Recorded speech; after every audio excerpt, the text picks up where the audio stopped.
vamos a hablar de una operación que es solo para funciones, la composición de funciones. Y vamos a ver qué propiedades tiene. Para empezar, vamos a ver un ejemplo para hacernos una idea de cómo se hace la composición de funciones o qué es. Tenemos estos conjuntos x, y, z y una función de x en y, f, y otra función de y en z, g. La idea es esta. Aplicamos f y al resultado le aplicamos g. Para fijar ideas podemos pensar que f de x es x al cuadrado y que g de x es x menos 2. Entonces f toma x y lo lleva a x al cuadrado. Y luego g toma este x al cuadrado, lo mete en su definición, en lugar de x, pone x al cuadrado. Y lo lleva a x al cuadrado menos 2. Así, la x ha viajado desde el conjunto x hasta el conjunto z. Y a ese viaje lo llamamos composición de f y g. Así. Vamos a definir qué es la composición de dos funciones formalmente. Sean f de x en y g de y en z, dos funciones. Definimos la composición de f con g como la función siguiente. F compuesto con g, y lo escribimos así, va de x, el conjunto de salida de f, a z, el conjunto de llegada de g, definida por f compuesto con g de x, hacemos f de x y luego aplicamos g a este resultado. Esta es la definición de composición.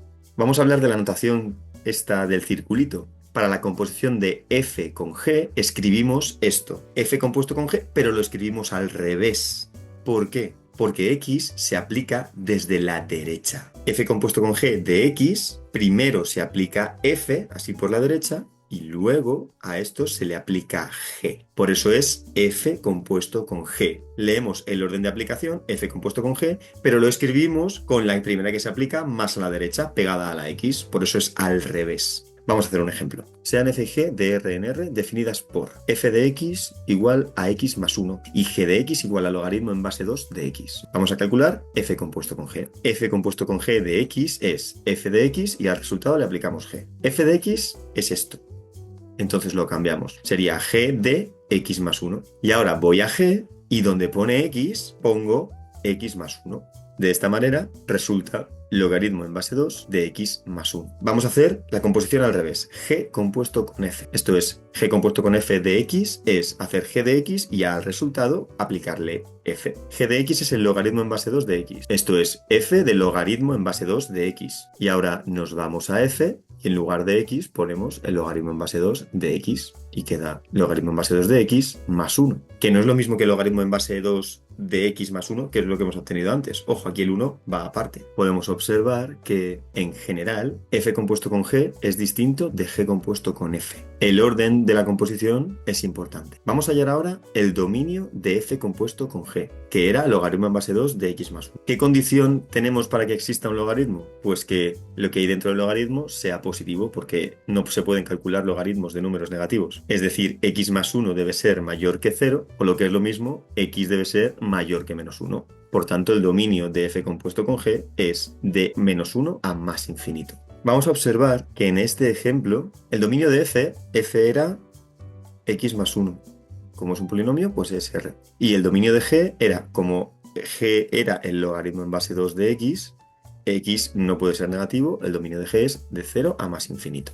Los dominios de f y g por separado son estos, y el dominio de f compuesto con g es este. La pregunta es, ¿qué relación hay entre estos dominios? Vamos a hablar del dominio de f compuesto con g. Sean f de x en y g de y en z, dos funciones. Para hacernos una idea, vamos a hacer dibujos, ¿vale? No es una demostración formal, pero nos ayuda a estructurar qué es lo que está pasando. Tenemos los conjuntos x y z y las funciones f y g. Vamos a suponer que en x tenemos el dominio de f, este conjunto verde. En y tendremos el dominio de g, este conjunto naranja. Pero también tendremos la imagen de f, que va a ser este conjunto rosa. Para poder hacer la composición g de f de x está en la imagen de f, pero la toma g para llevarla a z. Así que también debe estar en el dominio de g. Así que digamos que f toma un punto en su dominio y la lleva a la imagen, y para que pueda cogerlo g y pasarlo a z, debe estar en el dominio de g también. Así que tenemos que tener en cuenta esta parte que rayamos en rojo. Esto es el dominio de g intersección la imagen de f. Los elementos que llegan a z son los que están aquí. Pero estos, ¿de dónde vienen? Pues de su preimagen por F. Vamos hacia atrás, consideramos la preimagen de este conjunto, que será pues este conjunto rojo. Esto es la preimagen del dominio de G intersección la imagen de F. El dominio de la composición serán los puntos que tenga en común el dominio de F con esta preimagen, que es este conjunto azul. Esto es el dominio de F compuesto con G, que es el dominio de F intersección la preimagen del dominio de G intersección la imagen de F. Y esta es la relación que hay entre el dominio de la composición y el dominio de las funciones por separado. Interviene también la imagen de F, como podemos ver. Sin embargo, para calcular el dominio de una composición no es necesario hacer todo esto. Simplemente, como en el ejemplo anterior, hacemos la composición de las funciones, obtenemos la función composición y ya calculamos el dominio de esa función en concreto, olvidándonos de dominios, imágenes, preimágenes y todo eso. Vamos a pasar a ver propiedades de la composición de funciones. Sea f de x en y, una función, y g de y en z, ojo, esto está mal, es de y en z, que si no, no se pueden componer, es un error. Tenemos tres propiedades fundamentales, que son, si f y g son inyectivas, la composición también es inyectiva. Si f y g son sobreyectivas, la composición también es sobreyectiva. Y si f y g son biyectivas, la composición es biyectiva. La composición de inyectivas es inyectiva, la composición de sobreyectivas es sobreyectiva y la composición de biyectivas es biyectiva. Vamos a demostrarlo. Primero, sean f y g funciones inyectivas. Aquí paramos y recordamos que es una función inyectiva. Una función inyectiva era una función que elementos distintos los lleva a elementos distintos. O lo que es lo mismo, si tenemos dos elementos que tienen la misma imagen, entonces es que son el mismo. Queremos probar que f compuesto con g es inyectivo. Tomamos x1, x2 en x, ya que f compuesto con g va de x en z. Y suponemos que tienen la misma imagen por la composición. Pero esto significa que hacer f de x1 y luego aplicarle g es lo mismo que hacer f de x2 y luego aplicarle g. Pero g es inyectiva y estoy aplicando g a este elemento y a este elemento. Estos dos elementos tienen la misma imagen por g, pero como es inyectiva, deben ser iguales. F de x1 es igual a f de x2. Pero ahora f es inyectiva y tenemos que f de este elemento es igual a f de este elemento. x1 y x2 tienen la misma imagen por f, pero como f es inyectiva, x1 y x2 son iguales. Acabamos de ver que si tenemos dos elementos cuya imagen es la misma por la composición, son el mismo elemento. Por lo tanto, la composición es inyectiva, como queríamos probar.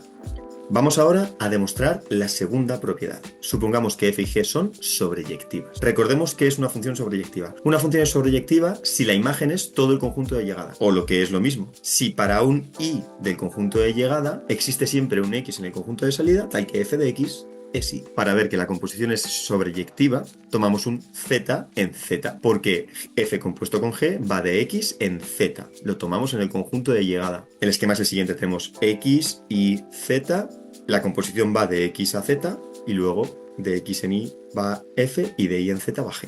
G es sobreyectiva y Z está en Z. Por lo tanto, existe un I en el conjunto de salida de G, que es I, tal que G de ese I es Z. Y ahora, para este I, F es sobreyectiva. Y este I está en el conjunto de llegada de F. Por lo que existe un X en el conjunto de salida de F, que es X, tal que F de ese X va al I anterior. Entonces I es F de X. Lo puedo sustituir arriba. Conclusión, existe un X en el conjunto de salida X, tal que G de f de x es z.